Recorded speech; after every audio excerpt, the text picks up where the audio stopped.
Welcome back everyone to my YouTube channel Move Academy. हमारा aim है students की learning को बेटर करना ताकि उनकी परफॉर्मेंस एनहांस हो सके। मैं पूनम चौहान आप सभी के लिए लेकर आई हूँ एक और नया वीडियो। ये वीडियो रहने वाला है क्लास 11th के लिए इम्पॉर्टेंट। क्लास 11th के पॉलिटिकल साइंस का ये वीडियो लेके आई हूँ मैं, जो कि चैप्टर 1 पे रहने वाला है। तो आइए विदाउट वेस्टिंग आवर टाइम हम अपने आज का टॉपिक स्टार्ट करते हैं। तो आज मैं आप सबके लिए लेकर आई हूँ क्लास 11th का जो हमारी बुक है भारत का संविधान, उसका चैप्टर 1 जिसका नाम है संविधान क्यों और कैसे। तो चैप्टर को पूरा पढ़ने के लिए वीडियो को एंड तक ज़रूर देखें और अगर एंड में वीडियो पसंद आए तो प्लीज़ चैनल को सब्सक्राइब करना बिल्कुल ना भूलें। तो आइए अपना टॉपिक स्टार्ट करते हैं। जैसे कि हमारे चैप्टर का नाम है संविधान क्यों और कैसे।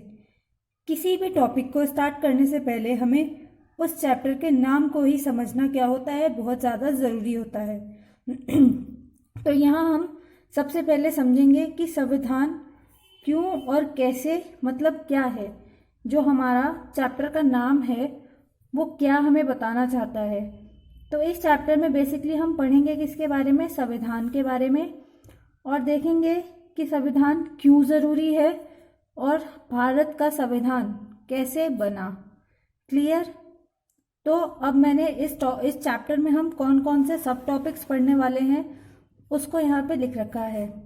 पहला जो हम पढ़ेंगे वो संविधान पढ़ेंगे, दूसरा मौलिक अधिकार और कर्तव्य, तीसरा नीति निर्देशक तत्व, चौथा संवैधानिक संशोधन।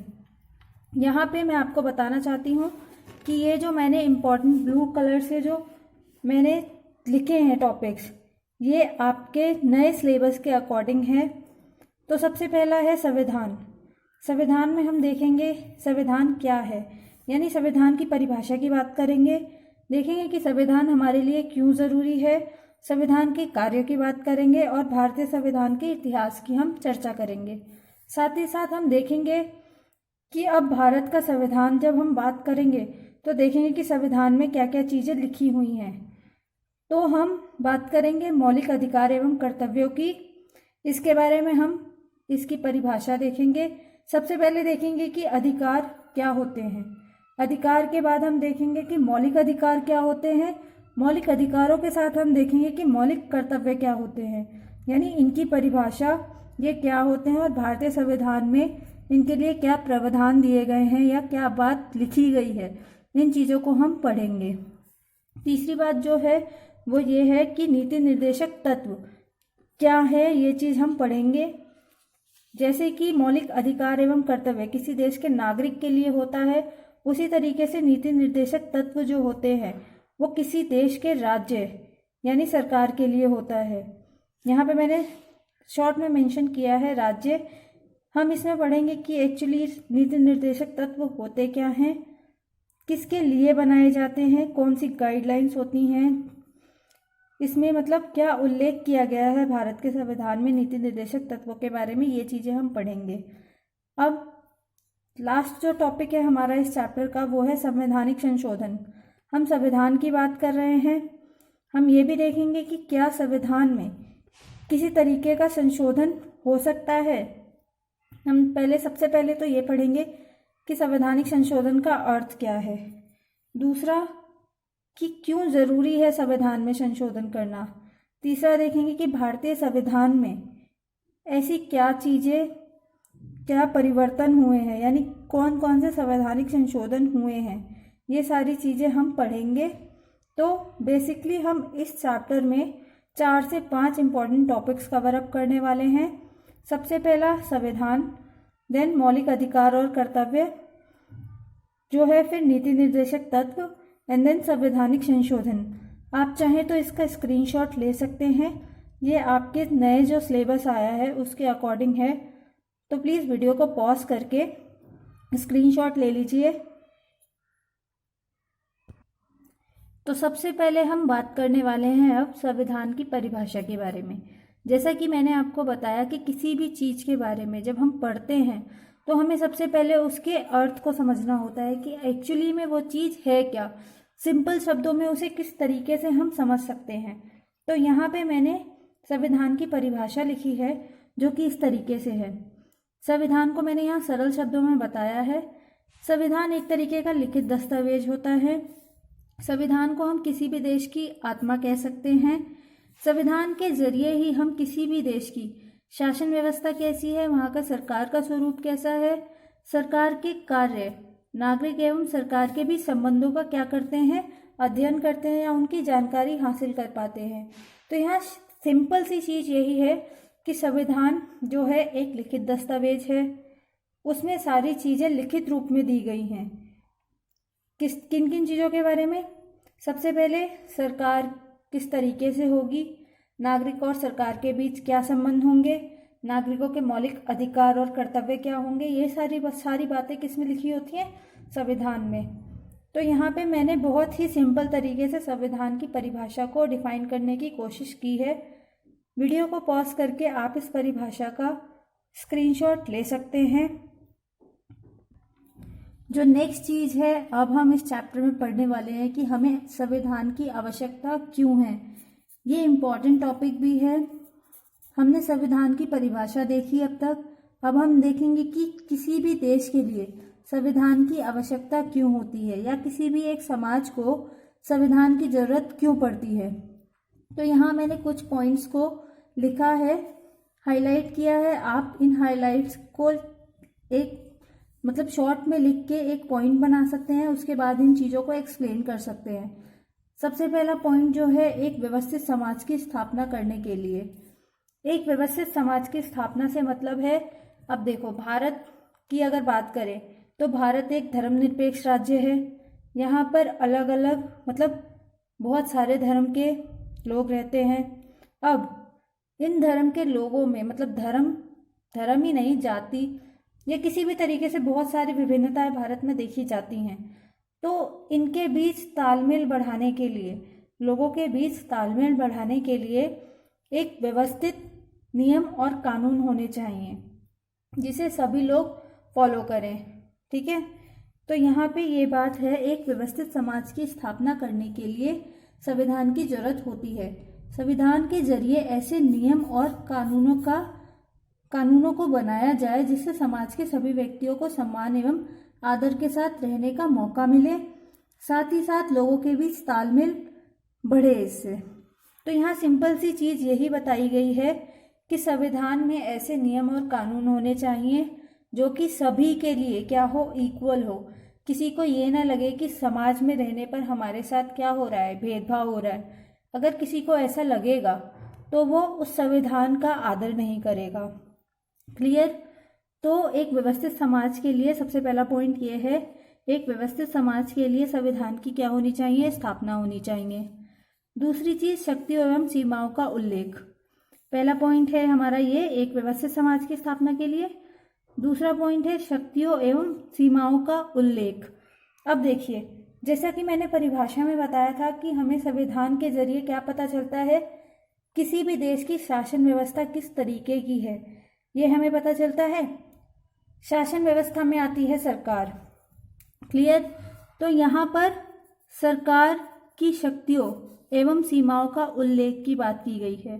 संविधान में सरकार की शक्तियाँ एवं सीमाओं का उल्लेख होता है। क्यों? क्योंकि अगर वो अपने तरीके से सरकार में बैठे लोग अपने हित के लिए, स्वयं हित के लिए कार्य करेंगे तो वहाँ की जनता का क्या होगा? जनता का एक तरीके से वो लोग जनता को इग्नोर करेंगे। तो जनता के कल्याण के लिए कार्य ना करें, इसके लिए संविधान में लिखित रूप से कुछ नियम और कानून जो कि शक्तियों एवं सीमाओं का उल्लेख करते हैं, किसकी? सरकार की, ताकि सरकार अपनी शक्तियों का मिसयूज ना कर सके। अब तीसरी बात क्या है? तीसरी बात यह है कि संविधान में नागरिकों के अधिकार और कर्तव्यों का भी क्या किया गया होता है? उल्लेख किया गया होता है। नागरिकों के अधिकारों का उल्लेख करने का महत्व क्या है? क्यों नागरिकों के अधिकारों को संविधान में लिखा गया है, ये हम पूरी तरीके से इसकी एक्सप्लेनेशन में दूंगी आपको मौलिक अधिकार वाले टॉपिक पे। पर यहाँ मैं ये बताना चाहूँगी कि जैसा संविधान में नागरिकों के अधिकारों को लिखित रूप में वर्णित किया गया है, जिससे हमें ये पता चल सकता है कि कोई भी सरकार हमारे अधिकारों का क्या नहीं कर सकती, हनन नहीं कर सकती। जैसा मैंने पहले बताया था कि सरकार शक्तियों का अपना गलत प्रयोग नहीं कर सकती, वो किसी भी नागरिक के अधिकारों का हनन नहीं कर सकती। संविधान में ऐसा क्या है, लिखित है। अब जो नेक्स्ट 4th पॉइंट है वो है जनता की आकांक्षाओं को ध्यान में रखना। यहाँ पे सिंपल सी बात ये है कि जनता की आकांक्षाओं का मतलब क्या है। समाज में रहने वाले लोगों की कुछ आर्थिक, राजनीतिक, सांस्कृतिक, किसी भी तरीके की क्या होती हैं, ज़रूरतें होती हैं। उन ज़रूरतों को पूरा कौन करता है, सरकार करती है। तो इन चीज़ों को ध्यान में रखकर संविधान में ये चीज़ें लिखी गई हैं कि किस तरीके से संविधान के जरिए ही किसी देश की जनता की आकांक्षाओं को ध्यान में रखकर समाज के लोगों की ज़रूरतों को पूरा किया जाता है। यानी ये चीज़ें संविधान में लिखी हुई हैं कि जो जनता की आकांक्षा है या जो जनता अपने सरकार से आकांक्षा या उपेक्षा करती है, मतलब कुछ चीज़ की मांग करती है, उन चीज़ों को किस तरीके से पूरा करे सरकार, इन चीज़ों को भी उल्लेख किया गया है किसमें, संविधान में। अब जो नेक्स्ट पॉइंट है वो ये संवैधानिक संशोधन के बारे में है, जो हमारे इस चैप्टर का एक सब टॉपिक भी है। वो ये है, अब देखो संवैधानिक संशोधन का मतलब क्या है। संवैधानिक संशोधन का मतलब है संविधान में परिवर्तन। ये जो लास्ट पॉइंट है वो इसलिए इम्पॉर्टेंट है क्योंकि अब भारत के संविधान की अगर हम बात करें तो भारत का संविधान कब बना था, 1950 में बनकर तैयार हुआ था और तभी लागू हुआ था वो। 1950 में भारत की परिस्थितियां बहुत अलग थी। तब संविधान उस टाइम की समाज में जो ज़रूरतें थी उसको ध्यान में रखकर बनाया गया था। पर अगर वर्तमान समय की बात करें तो अब क्या है, परिस्थितियां अलग हैं। 1950 का समय अलग था, अब क्या है 2020 का समय अलग है। तो यहाँ सिंपल सी बात यह है कि संविधान में अगर जनता की आकांक्षाओं की अगर हम बात करते हैं तो संविधान एक ऐसा होना चाहिए जिसमें समय के साथ परिवर्तन की अगर ज़रूरत है तो वो परिवर्तन किया जा सके। क्लियर? आई होप आपको समझ आ रहा होगा। प्लीज़ वीडियो को लाइक करना और चैनल को सब्सक्राइब करना ना भूलना। जो हमारा नेक्स्ट इसमें टॉपिक है वो ये है संविधान के कार्य क्या है। यहाँ मैं आपको एक चीज़ क्लियर करना चाहूँगी कि हमने अभी संविधान की आवश्यकताएं पढ़ी, समझे, मतलब संविधान की आवश्यकताएं पढ़ी। अभी आवश्यकताएं किसकी हैं, समाज की। जो समाज की आवश्यकताएं होंगी वही संविधान की क्या होगी, कार्य होंगे। तो आवश्यकताएं और कार्य आपको सेम लग सकते हैं, इसलिए मैं यहाँ पे चीज़ें ज़्यादा एक्सप्लेन नहीं करूँगी। मैं ये बताना चाहती हूँ कि जो हमारी आवश्यकताएं हैं वही संविधान के क्या होंगे, कार्य होंगे। मतलब जैसे हम भारत में रहते हैं, भारत के नागरिक हैं हम, हमारी एक आवश्यकता है कि हमारा संविधान ऐसा ऐसा होना चाहिए। क्लियर? तो उस हमारे संविधान का कार्य क्या होगा, हमारे संविधान का कार्य होगा कि अपने देश की जनता के अकॉर्डिंग, मीन्स जनता की ज़रूरतों के अकॉर्डिंग क्या करे, वो नियम और कानूनों को बनाए। ठीक है, तो सबसे पहला पॉइंट हमारा क्या है, यही है। कार्य में सबसे पहला पॉइंट यही है, लोगों में विश्वास कायम करना। तो यहाँ पे जो चीज़ें लिखी हैं, पहला कार्य यह है कि बुनियादी नियमों का एक ऐसा समूह उपलब्ध कराए जिससे समाज के सदस्यों में एक न्यूनतम समन्वय तथा विश्वास बना रहे। यहाँ सिंपल सी चीज़ यही है कि संविधान में ऐसी चीज़ें लिखी जानी चाहिए, नियम और कानून होने चाहिए। जैसा कि मैंने आपको पहले बताया कि अगर हमारा देश विभिन्नताओं पर आधारित है और वहाँ ऐसे नियम और कानून हो जो कि सभी को क्या लगे, ठीक लगे, उन्हें ऐसा ना लगे कि संविधान के ज़रिए हमारी गरिमा है वो क्या हो रही है, कम हो रही है, तो वो उसको फॉलो नहीं करेंगे। तो यहाँ पे यही चीज़ है कि लोगों में विश्वास कायम कर सके एक ऐसा संविधान होना चाहिए किसी भी देश का। और संविधान का कार्य भी यही है कि लोगों में विश्वास कायम कर सके कि अगर संविधान लिखा हुआ है तो वहाँ पे जो भी सरकार होगी वो संविधान के नियमों एवं कानूनों के द्वारा ही क्या करेगी, कार्य को करेगी। सेकंड जो पॉइंट है वो ये है निर्णय प्रक्रिया। यहाँ पे संविधान डिसाइड मतलब संविधान में लिखा होता है कि कौन निर्णय ले सकता है। क्लियर। यहाँ पे लिखा है दूसरा कार्य यह स्पष्ट करना है कि समाज में निर्णय लेने की शक्ति किसके पास होगी। संविधान यह भी तय करता है कि सरकार कैसे निर्मित होगी। मतलब संविधान ये बताता है हमें कि अगर किसी बात पे डिसीजन लेना है तो वो डिसीजन लेने का काम कौन करेगा।